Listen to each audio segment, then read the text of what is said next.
Hi, y'all. It's Bridget Cutshaw with Real Things Living. Today, my guest is Diana Stobo. She is a health conscious leader and the founder of the Retreat Costa Rica. Can you say hi, Diana? Hi. I feel like welcome to the neighborhood. Yes, welcome to the neighborhood, a fellow Gen Xer. Yeah, we were talking before recording how we are very close in age. She's actually older than me, but That means I'm the boss of you. I can be the boss of you. from the same generation, and I love what she's doing, helping people be more conscious, really, about their health. And I guess the first thing that popped into my mind is what prompted you to get into to health advocacy? I think that's kind of how I see it. Massive illness. Oh, okay. Massive illness, like life-threatening, moments where you have to make a choice. Do you live the rest of your life in pain and suffering, or do you make a change? A lot of people aren't willing to make that change. A lot of people just kind of dwell in the sickness and the misery and go, well, this was given to me. This is how Right. I, this is my disease. And they carry it like a badge of honor. And I'm like, it's just not my way to complain about me or my life. I mean, sure, I pick on, my pants are too tight or if I feel like I've got too many wrinkles this day. But in general, if I find myself in a place where I'm upset about something, then I fix it. I'm And the Yep, we're on yeah, the same page. I don't define myself based on what I've dealt with. And that's why we have to look at or use curiosity, not look at things, right? yeah, but the problem with me is when I fix it, I go full blown. I'm like, then I write 15 books, I get on television, I start my own show, I create my own hotel, create my own product line. I mean, I don't tempt me because seriously, like if I want to do something, I'm going to do it really well. And when I was sick, I thought this is not how I'm going down. I didn't see it. Wasn't my future. I can't, I look at the trajectory of my life and I'm like, it's not going to be this. So I needed to make a big change. And maybe that's exactly what I did need in my life to give me direction and give me a purpose in life, which is how I ended up where I am with, the number 6 wellness hotel in the world. And, it's like you know, it's like sitting right inside of you. And I believe that dis-ease is dis-ease. So anything that ails you is something that's not right or something that's not unleashed or something that we're not looking at that needs to be looked at. So I don't know if your listeners are in a place where they're suffering or they're trying to find the answers or they're confused about all the information. And this is a pivotal moment where you need to make a choice. How are you going to deal with this? Are you going to listen to all the nonsense? Or are you going to start going inward and finding out what you need, what your body needs? I That's agree with how you. it all went down. I agree with you on that. I don't like to be defined by something, and I like to look at different options. And we're both here. Now, what you mentioned you got sick. Can I ask what were you sick with? What caused your illness? Well, I ended up started off with a bleeding ulcer in the Oh, hospital when I was younger, and then when I went in, I was precancerous in my stomach.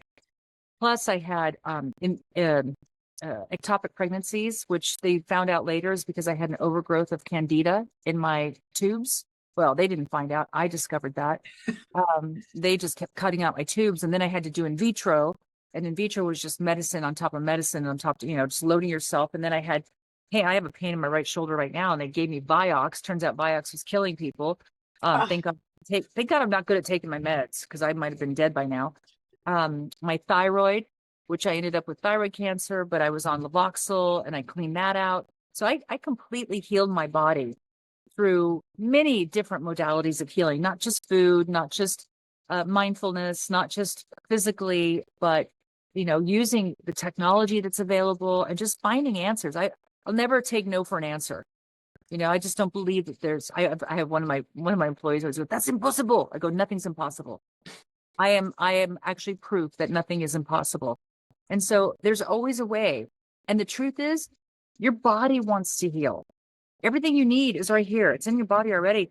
But we stop it from doing what it's meant to do by telling ourselves that it's not going to work, or wearing our disease as a badge of honor, or not taking a leap of faith into trying something new.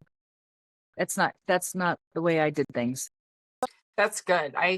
Some people think that listening to your body is cliche, and I don't think it is. I don't know why people think that. It's so important because your brain and body work together.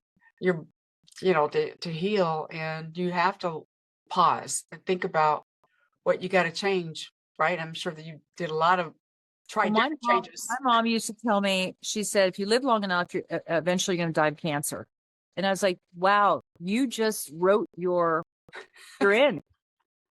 Those words just wrote your end.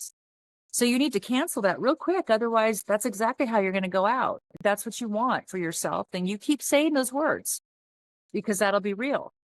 I mean, as I'm embarking on being 60, I've never thought about my age. I know that I've got the spirit of a 30-year-old, and I don't look my age because of all the things that I do for myself.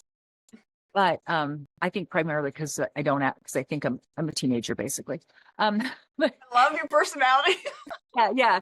But I think that I it's starting to hit me. The number's a big one.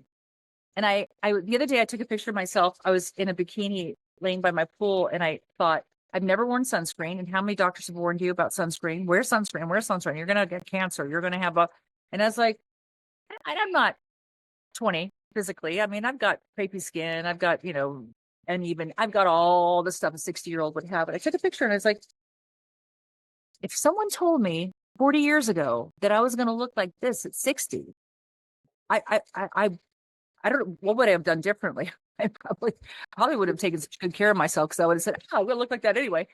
But it made me realize that I'm actually kind of freaked out about turning 60 in a way, because it's a big number. And it's just, do I start looking at the end of the road? Am I at the top and I'm going down now? And then I thought, attitude shift. I said, how do I want to spend the next 60 years of my life? Because I will now, because I've said it, I will now live to be 120, and I now will live a very good life. And I will live exactly the way I want to, by saying those words. And so the people who say listening to yourself is a cliche are the people who aren't really talking to themselves. Right. They're not talking to themselves. They're not listening to their own voice. And the voice inside their head, if it's negative, it's a slippery slope. But if it's positive, it's all going uphill. So pay attention to the words you say, pay attention to the thoughts you have, and really consider how you want to live your life now and in the future. Forget about the past. That's you're not ever going back there. That's done. Even if it was bad, good, it doesn't matter. You're never going backwards. You're only going forward. So pick how that looks for you. And embody it, plan it, see it, dance with it, feel it, and it will become you. I like that. Some people focus too much on the past, and that's not going to help them move forward. Or you've got to keep moving forward. And stuff happens in life, and like you said, you haven't had the right attitude. Well, think about this: past depression is reliving the past, thinking about the past. Anxiety is about the future. What are the two biggest things that the world has right now? Depression and anxiety. So no one's living in the present. Right. And if you think about the past, I have very tumultuous. I have a lot of adversity in my life. But if I think about it, it's going to take me down. My boyfriend says to me, he goes, I said, how can you never think about when this? And he goes, I don't think about things that make me feel bad. If it makes me feel bad, why would I think about something that makes me feel bad? It's like literally asking for myself to feel bad. He says, so I don't think about it. I'm like, well, you have to address it. And he goes, no, I don't. There's nothing I can do to change it. It is what it is. And I want to be happy. I was like, pretty smart for a jungle man. But also, the thing about the past is it made you who you are today. So if you're depressed about the past, maybe you're not looking at yourself and all the great qualities that you have. And maybe you're angry with yourself, and maybe you're thinking you could do better. So take a look at yourself, do better, do better. What can you make better today? And once you start becoming better, the past no longer defines you, because you are here today doing better, you know? And wow, the fact that you've made it this far means you are resilient, that you are strong, that you are courageous, because you've had to get all the way through what you've been through to get here.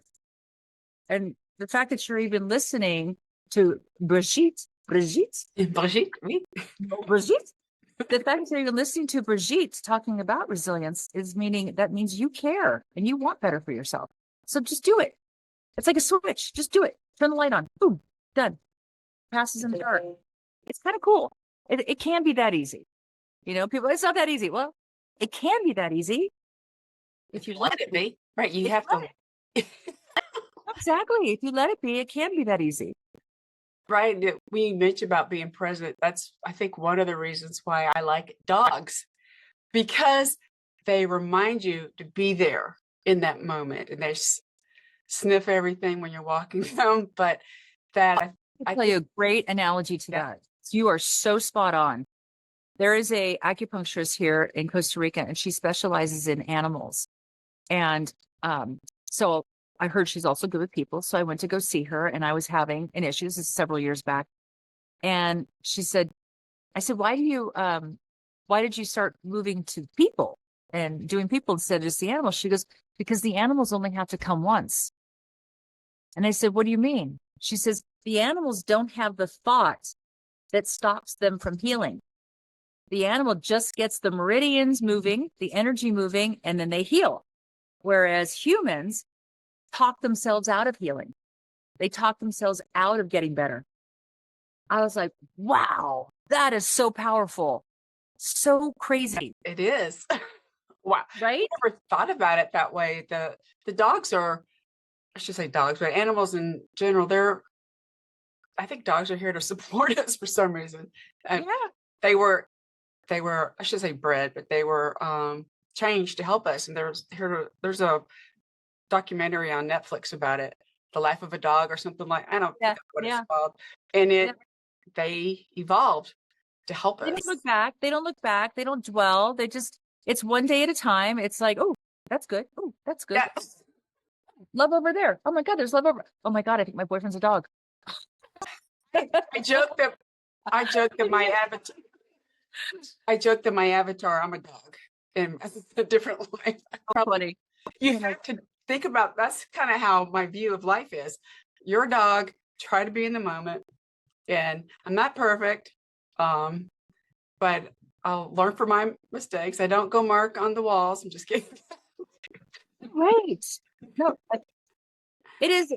I mean, I used to do one-on-one coaching, and then I did group coaching, and I don't really anymore. I mean, I have friends, but the truth is that I learned so much from people. It reminds me, you know, where I can go, and quite frankly, where I don't want to be anymore. And once you ascend to another level of peace inside yourself, you can't go back. And so I don't do a lot of coaching anymore, one-on-one, because I get frustrated. Like, you've been singing this song about yourself for so long, but you've not done anything about it. Oh, yes, I have. I've tried. It's like, you know, the Yoda says, don't try, do. Right. Right? Just do it. Do it. It's not that easy. I agree. It's not. It isn't. It's a practice, but it's a practice that you have to do every single day to become better, you know, whatever. And we're talking about nothing specific, right? Right now, we're not talking about your diet. We're not talking about your mind. We're not talking about your physical. We're not talking about your disease. We're not talking about anything. We're talking about overarching, just do better, be a better person. What does that look like? Well, there's not a list of things you check off to be a better person. You take care of yourself first, everything else will fall in place. I'm totally on the same page with you on that. And I've learned, when I've had my health issues, I did the integrative stuff. Is that the right word? But that's what helped me heal. Yeah. And I knew, and I listened to my body, Yeah. and I knew that we just had to make a change. And I think I should say our culture, cultures are different everywhere, but I think being a woman makes it a little, I mean, just my personal opinion, a little stressful sometimes, but it's getting better, I hope, for some people. And It's funny. I live in a man's world, obviously. yep, I did too. I had, when I was building this, I had a man I fired, and he came back, put a gun to my head, and he said, "No woman will ever come and fire me." And I was like, wow, okay. I grew up in a patriarchal family, patriarchal, marriage. I had, but for some reason, I never wallowed in it. Made you stronger. It's so weird. It never really hit me as an underlying, a denominator of my issues. And this is true until this last year. And I went to an event where, it was so clear that the men were put on the pedestals and the women were just kind of brushed aside as the housekeepers kind of thing. And I'm thinking, I know that I'm more successful than at least half the people in this room. I know, you know, financially, I'm probably more successful. I know that my name is more important. I was like sitting there going, I started to calculate. I was like, I got a little cocky, to be honest. I was like, wait a minute. Who? And I finally spoke up, and I've never speak up because it was and I said, listen, they wanted us to join this big group. And I said, listen, I'll pay whatever it is to join this group. Because I think I love what it's about. It's about the regeneration of the world and making better world and et cetera. So I said, but only if we address this male female issue. And then I explained how the women had all felt very belittled and small.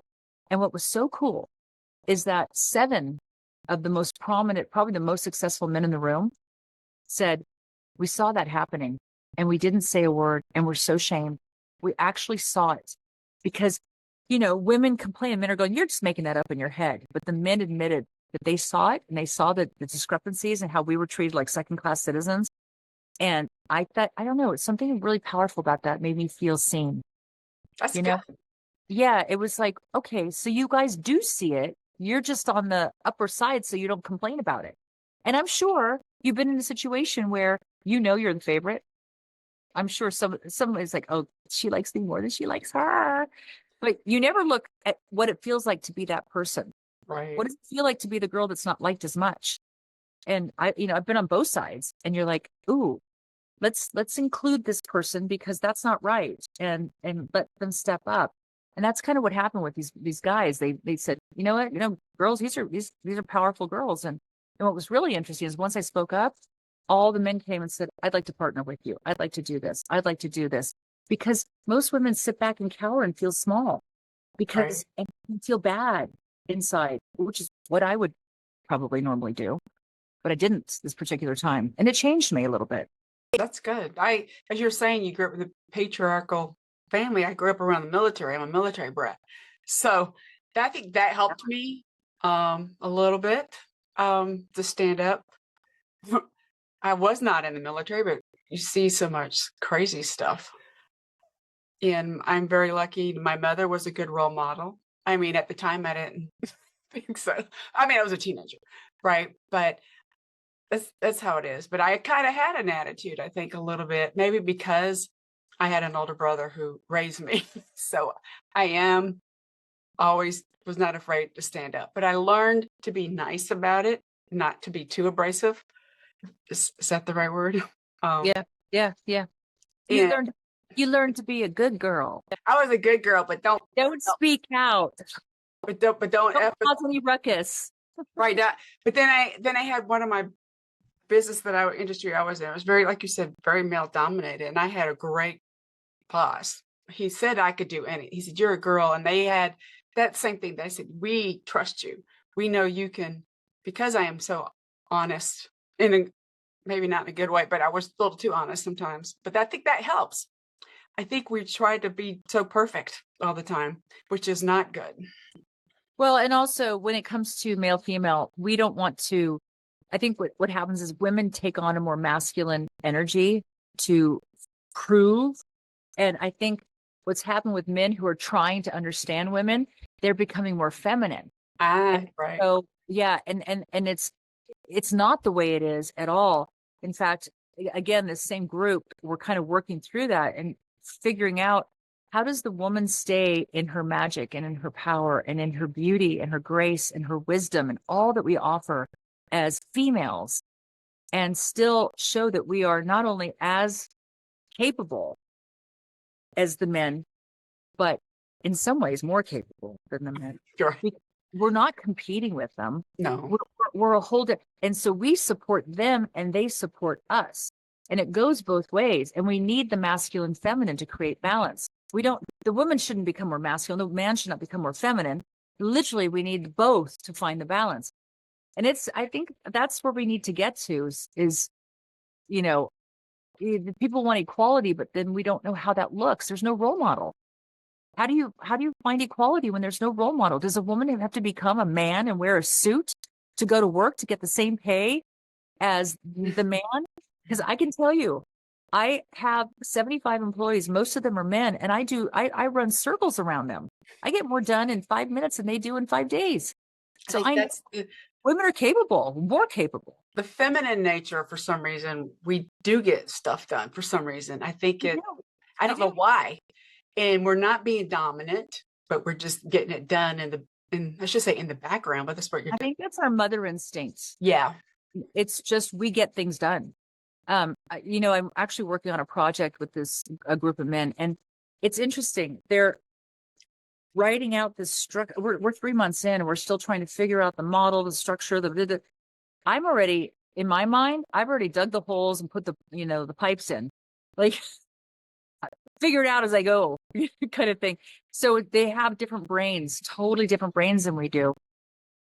That's so true. That is so true. And we do have to respect their differences and they have to respect ours, but we do get stuff done and they do their thing and everybody has a different, like your background on how you're as a child, how you're going to perform. I should say perform, but I'm just lucky to have had. I didn't think about it at the time. I just like, oh God, I hated being a military brat, but it made me stronger because I had masculinity around me, but then I had my mom who was, strong in a different way, but I didn't, appreciate it. And my mother, I'm not even sure. I hope a lot of people don't get mad at me for saying this because I'm not really sure what I'm saying, but I'm going to say it anyway. I'm just not sure the whole women's lib movement was such a great thing for us. No. I think that by burning our bras and showing that we can be men too is not really benefiting us in any way because we're not and we don't want to be. And I think it really took away a lot of our magic. You're right. I know that for me, when I have to step into my masculine, my magic disappears and I'm not my highest self. And I would rather, this is again, hope your audience doesn't get mad at me or please don't tell the men in my life I'm saying this, but in some ways I'm their puppet master because they're looking to a woman for wisdom. And since I'm their boss, they can't make decisions, but I've learned how to make them feel like it's their decision so that doesn't emasculate them. But at the same time, I don't need credit. See, this is where women are different. We don't need a credit. Right. We don't, right. They do. And so I go, take the credit. But it's like you're whispering a little wisdom in their ear and they're going, oh, and then they tell you it's their idea, which is annoying, but they're men. You just nod. And they take credit. And I'm like, hey, as long as it's getting done, because at the end of the day, you work for me. Correct. That is a good point. It's I think one thing why I think my husband and I, we've been married a long time. We're so opposite. I think that is, he'll take care of me, but then he can do all this tough stuff too. Right. Where I do the feminine stuff. It's I'm very short. He's really tall. Right. But we do have some things in common, but he would protect me in a heartbeat, which is what I want. Sorry. Yeah. Oh yeah. And I think there's an emotional component that we look for in men that we're probably never going to get. There was a great explanation about this the other day about how truly different we are. We connect on this emotional level. That's how and we need to process. They don't. Correct. They just don't. And we're trying like, why can't you? And they're like, rah! They get all like, as soon as you ask them why can't they go into, I'm a failure. I'm not good enough. So we're having this disconnect where the role models for both women and men have, they kind of, it's just, we've mushed together so much that I think that's where the burning of the bra went awry, is we don't know our roles. And I'm not saying women should sit in a 1950s housewife where she's ironing his shirt. She's not here to serve him. Right. Quite the contrary, actually. I think that her magic needs to be served and protected so that she can create around him and then he can provide whatever it needs. Go back to nature, right?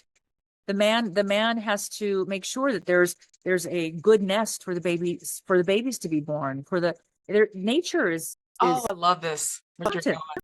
Yeah. Yeah. And they have to make sure that she's safe until she goes out for the hunt. And boy, when she goes out for the hunt, call it a job, call it whatever you want, she kills and she brings the food back. Yes. Okay. It's not up to him. His job is overall to make sure that his family is protected and cared for, but not to diminish her and say, oh, serve the man. No, no, no, no, no. She doesn't serve the man. She's equal. In fact, she's even more interesting because she just gave birth to cublings, Right. whatever you want to call them, the cublings. It's not even a word. Right. But you look at nature and it's generally, why are we trying to change that? Why Right. are we trying to change that? Yeah, it's how we are ingrained. I should ingrained. What you were saying reminds me of an organization that I'm involved with called Compassive East. It's new. It's compassion in action, and a lot of it, the action part is the feminine. I should say the feminine, but it's the that's what he took made up a French word, but kind of created this Compassive East, and that's really what it is. We are action. We are Our action. action. And Yeah, at we least are. this man understands this. That's just what I like about him. Yeah. And so I'm helping where I can in that regard. And I wasn't expecting to bring that up, but because as you're saying it, that is exactly what we need more in this world. We need to recognize this and not, like you said, mush it together. That's not how. I don't want to be a man. Sorry. Um, I'll be strong in my way, right? Yeah. And I don't want to get all deep into like what's going on in the world today, Yeah. but it is questionable. How did we get here? How did we get here? Are we just all so confused? And I tell you, when I was younger, because I had a patriarchal father, I kind of wished I was a man, because they get all the glory and the love, and I got just, pushed aside. But I wouldn't change being a woman for anything, because I don't know about you, but do you feel the magic inside of you? I do. I feel so connected to every bit of nature. I feel I can manifest or create anything that I want by just believing. I know that my capacity for love is so ginormous that anything, and it doesn't look like it's directed towards one person. It's like it's capacity for just love. And it's so, Yes. I don't know if they're built that way. I'm sure some have a greater capacity than others. I'm guaranteed they do. I'm sure some women have greater capacity than other women, but I feel like I wouldn't change for anything, I love what you're saying because it's so true. We just need to embrace who we are and help and not try to be somebody else. And that's what you're doing. You're helping people with their, to heal. And I guess what prompted you to start a retreat in Costa Rica? I guess that's very intriguing. No, I've never been to Costa Rica, but it's one of the things that my sister has, and she says I need to go there. So what prompted you to do? Well, so to be clear, it is a 5-star luxury wellness hotel. Okay. It's called the Retreat Costa Rica. And the idea was, at the time, I was a life coach, spirit coach, licensed priestess, raw food chef, Kundalini teacher, yoga teacher. I had all these, clairvoyant. I was working on so many levels, and I got a divorce, probably for a lot of the reasons we just talked about. And I thought I was so sad. I was so sad because in a lot of ways he was a very good he was a very good caregiver. He was very supportive in financially. I had a great home, wonderful kids. He was, all the things that a good man should do. But there was something burning inside of me, and I wasn't content, and I needed to do more. So when I got the divorce, or when we divorced, I said I have to put my energy towards something meaningful. Otherwise, it was for nothing. I was married 27 years. I lost my family. And so if I didn't do something meaningful with my life, then what was that for? It didn't make sense. It's like, I remember thinking, God, why did this happen? So this property literally came through a family member, who needed help. And I bought it sight unseen and took all my energy and put my knowledge into this place. So I'm a healer who became a hotelier, and a lot of hoteliers become wellness. I'm a wellness expert who became a hotelier, and not vice versa. So it really resonated with a lot of people. And the idea was to build a retreat, 365 days a year, 24/7, so that people who wanted to get away could get a retreat experience, whether it was for, sometimes I have to go July 1st to the 8th, and it has to be with this teacher. And no, this is full time, all the time, anytime you need to get away and have a reset, reboot, anything. And that's what we've done. And it's been extremely successful based on I've written 15 books about food and diet. So we incorporate anti-inflammatory diet. And of course, we have a world-class spa that's actually just won the Luxury Spa Edit Awards, which is huge. Condé Nast readers voted us number 6 in the world. So we are a place of wellness. And here's the plot thickens. I started building a southern side garden on the property, and we were digging up chunks of quartz. We're on a crystal mountain, full crystal mountain. So when you step foot on this place, it vibrates. It's just got its own frequency. And people are like, I don't even know why I came, and they cry when they leave.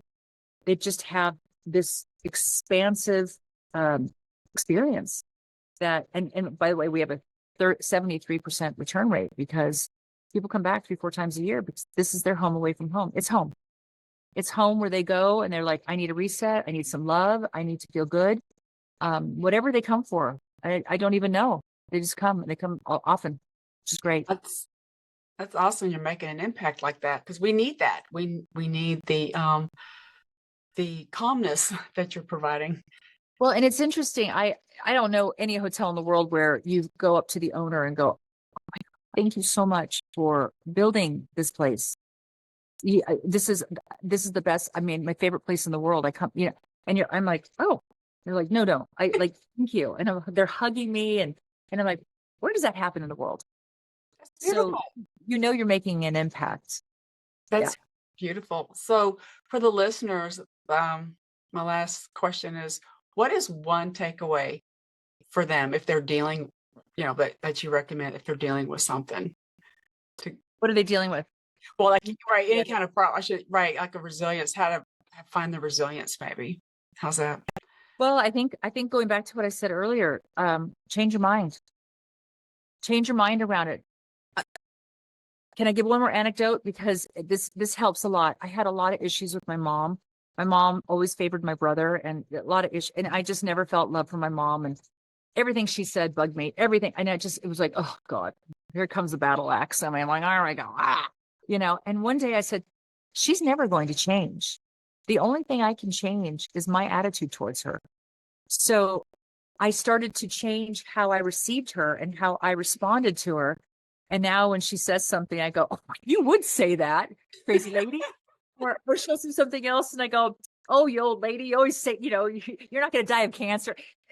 I laugh. And now she giggles and now she doesn't say anything obnoxious. She doesn't bother me anymore. So it's the same thing. You got to turn it around and go, I'm looking for the outside to fix me. Fix yourself first, and then the outside will change for you.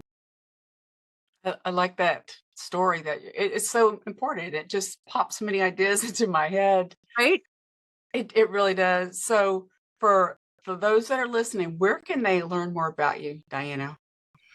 Well, I mean, I'm all over the internet, honestly. My Instagram is Diana Stobo, which I love followers because people do DM me and I try to get back to them if I can. Um, the Retreat Costa Rica is, I home away from home. I'm actually in Florida, so I go back and forth a lot.